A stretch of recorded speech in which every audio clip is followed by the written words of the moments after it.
Hey guys, today we're going to be checking out the V.I.T.L 28 liter cooling backpack, and it is that cooling aspect that really caught my eye around this bag, as it actually has a built-in fan on the back that is meant to help keep your back cool and prevent sweat while you're wearing this throughout the day. So I thought this was a really interesting idea. As somebody who lives in a very hot and humid state, this is something that I'm always battling, is a sweaty back. It's one of the main things that I look for in any back panel is how much breathability it has. To some degree, your back will probably always get sweaty, but anything that I could do to delay that or minimize it is gonna be very welcome, and this seemed like a really interesting idea that I hadn't come across before. So in this video, I'm gonna be talking about my experience using it over the past couple of weeks. I'll show you how I've loaded it out, walk through all the features, and I'll also talk about how it compares to some of the other popular bags that are currently on the market. Before jumping into the video, I want to thank the company for sending the bag for me to test out. And if you're new here, welcome. My name is Danny, and on this channel, we love reviewing popular travel and everyday carry gear. If you like these types of videos and you'd be interested in seeing more, please consider subscribing as it helps the channel out a lot. So with all that being said, let's go ahead and jump in. Starting off with the outside of the bag, the aesthetic here is pretty similar to some of the other tech bags that we featured on the channel from companies such as Incase or Air. So it's very modern and minimal. Feels like it's going to be right at home in an office or campus environment, but it's still, sleek enough to work well for exploring the city or traveling. Continuing on to the materials, the exterior is a 900D polyester that feels like it's going to hold up pretty well to rougher usage. It also seems to offer a nice amount of weather resistance. For the price point of this bag, I would have maybe liked to have seen a fabric that was a little bit more premium feeling, like ballistic nylon maybe. But so far, I haven't had any issues with the fabric. And then you also have some well-protected YKK zippers all throughout.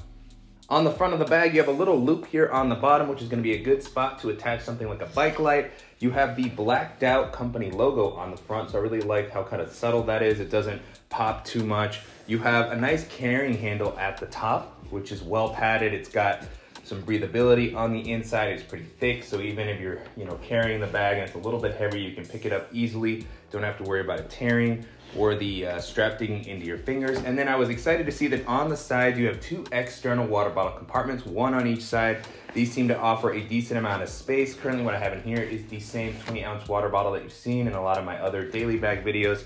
That fit in there pretty comfortably. The compartment is a little bit shallow, but I like that it has this elasticity and these gussets, so even if you have a thicker bottle, it should be able to fit in there comfortably even when the main compartment is pretty full. And then I like that that same elasticity pulls the pockets close to the bag when they're not in use. Next to the water bottle pocket on this side, you can see that there is an external USB port that can connect to a portable battery that's on the inside if you want to charge your device while you're on the go.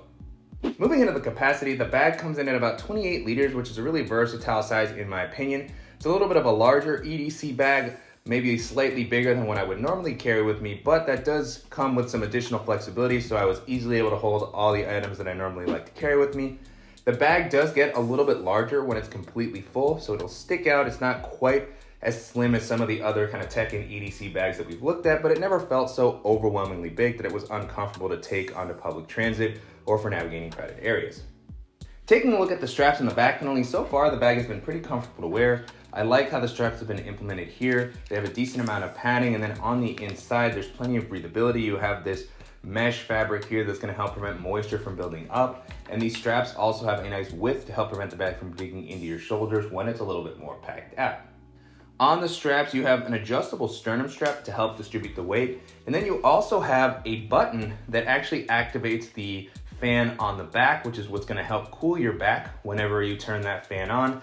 And I'll talk a little bit more about the button in the fan in a second. Moving into the back paneling first, this has also been pretty comfortable. There is a rigid padding here on the back. It does feel like it offers nice support and distributes the weight throughout your back. It also helps kind of keep the fan protected. I will say that this padding is a little more rigid than what I would normally like to have on my back. So that took some getting used to, and I do kind of wish that the padding was a little more softer and closer to what we see on the straps. But with that trade-off comes the integrated fan, which is really kind of the marquee feature of this backpack, is the fact that you kind of have AC when you're wearing this larger bag with you. And so the fan is integrated into the lower back, and it's charged by a battery that you can connect to a cable on the inside. So I'll show you that when we go into the main compartment. And so that is something that you'll have to keep in mind. To use the fan, you have to make sure to charge a battery. The fan does add a little bit of weight to the bag overall, so with the fan installed, it's over 4 pounds. But if you live in a hotter and more humid climate, the trade-off with the weight may be worth it. Give it the convenience of this feature here. So the way that it works is that you have this button, as I showed earlier, on the strap, and it has 3 different levels of fan. So you click it on when you want to turn the fan on, and even just at the first level, you start to feel a little bit of benefit. You can start to hear the sound. One thing I noticed while I was using the fan at any of the levels is that I felt a little bit like a laptop that was overheating. So it's something that you can hear. It's not super intrusive, but if you're taking this into a quieter environment or an office setting, it's something that people will likely notice. And as mentioned, on the first level, you can already start to feel a little bit of that wind coming out. You can see my bracelet there. This is just the first level, which is indicated by the 1 green light here, and then you can kick it up. It starts to come up. Of course, the higher the fan goes, the more battery that it's gonna eat, but depending on the temperature outside, the second level, again, just a little bit harder fan, but it still feels great. And then the highest level, you can go all the way to the top. You can see just how much my bracelets are moving there.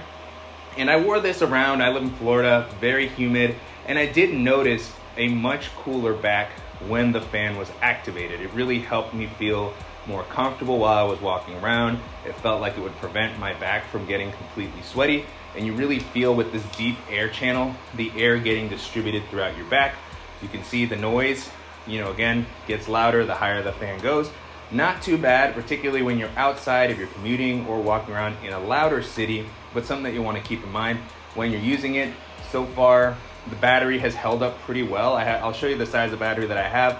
I've used this for multiple days, not for hours on end, but just as I'm walking around for a bit, and I haven't had to recharge yet. So good to see that there is decent battery life, if you use this sparingly, regardless of the level that you use it at. So pretty interesting feature. This is more effective than I thought it was going to be, and I imagine for some people it will feel a little bit gimmicky, or it might bump up the price and the weight to a point where the ROI isn't worth it if you don't live in a super hot climate. But if you do, or if you prioritize a back panel that is cooler above anything else, and you're just looking for kind of an innovative solution, then this is a pretty interesting system overall.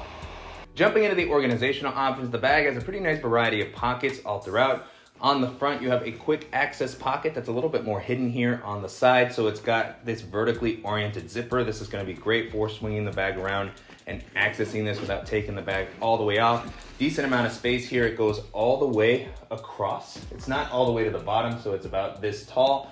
And you can see that there is a decent amount of volume, so even for bulkier accessories, you'll be able to fit them in there pretty easily. So what I currently have at the moment is a battery bank to attach to the back of my phone. I have the Tom Ben Ghost Wheel pouch with some tech and EDC accessories. And then I also have this Anchor wall charger, which is what I use to charge my laptop, my tablet, and my phone. At the top, you have another quick access pocket. This one is nice because it also has a soft inner lining, so it's gonna be great for any of those delicate items that you need to access more regularly. It also has a pretty decent amount of volume. As you can see, I have some bulkier items in here, such as my sunglasses with their case. Then I have my GoPro, and I also have my Apple AirPods. Moving into the main compartment, this is a top loading bag, so it doesn't open up fully flat, but these zippers come down wide enough that you can still have enough visibility into the bag to be able to reach whatever you need. At 28 liters of capacity, this can hold quite a bit. You can see even with the items that I have here, there's still some leftover space at the top, and I like that it's a fairly simple layout, so it's gonna handle bulkier accessories well. Diving in, first thing I have here is my V.I.T.L headphones with their hard shell case. Then I have a packable rain jacket, which I like to have with me. I have the Evergood Civic Access pouch, which has a lot of tech accessories for working remotely. I have my DJI Mavic Mini with its hard shell case. Then I have a full-size moleskin notebook. And then the last thing that I have here kind of just sitting on the back is my Levitate portable standing desk. Now with the compartment empty, you can get a better look at the inside. This compartment comes up a pretty decent amount, which is what allows it to handle bulkier items. And this would also allow it to work as a minimal travel bag. If needed, I could definitely toss in a packing cube, a dop kit, an extra pair of shoes, and I'd be able to use this for a weekend trip. Taking a look at the organizational layout of this main compartment, on the back, you have a few slip pockets. I like that these have some elasticity, so they're gonna kind of mold around the items that you have in here First up, I have an Apple Magic Mouse in one of the slip pockets. Next to that, this is the battery bank that I'm using to charge the fan that we saw earlier in the video. So as you see, not a super huge battery pack, and it's able to charge and work the fan well. I know there's much bigger battery packs, so if the fan is something that you're gonna be using a lot, you may want to invest in something a little bit bigger, but for my purposes, just to save weight, and since this is what I currently have with me, it's worked well. It attaches via USB Type A, and if you don't wanna use it, then you can remove the battery. And behind that, you have a larger slip pocket that's gonna be a good spot for a tablet. On the inside of this slip pocket, there is kind of a soft lining, similar to what we saw on the top quick access pocket, so it's gonna help prevent against scratching. This should be able to fold up to a full-size 10 or 11-inch tablet. Currently what I have in here is an iPad mini, which fit in there easily. And then behind that, you have a padded laptop sleeve that should be able to hold probably up to a 16-inch laptop. Currently what I have here is my 13-inch MacBook Pro, but you can see there's some leftover space here at the top. The sleeve is not super padded. It's a little bit thicker than just a standard slip pocket. I do wish it was maybe slightly more rigid, but I like that it has a soft lining on the inside, again, to help prevent against scratching. This is pulled up off the bottom a little bit as well, so your device will be well protected if you place your bag down. So pulling my laptop out. Now with the sleeve empty, you can get a better look at the inside. This does come up a decent amount, so if you happen to have a thicker device, it should be able to fit in there comfortably. And although I wish this was a little bit more rigid or thick, the fact that it has some protection for the bottom and the soft inner lining, it feels like my device is gonna be well protected while I'm moving about my day-to-day. And then on the other side of the compartment, you have two zippered mesh pockets, which are gonna be good for holding other accessories that you don't have in a pouch that you don't want getting lost. On the bottom, I didn't actually end up using this compartment. I typically don't because they're kind of hard to access, especially when the rest of the bag is full. It can just be more trouble than it's worth to get into this bottom area. But if you have stuff that you don't use as regularly, could be a good spot to store them. Because of the mesh, you can easily see what's on the inside.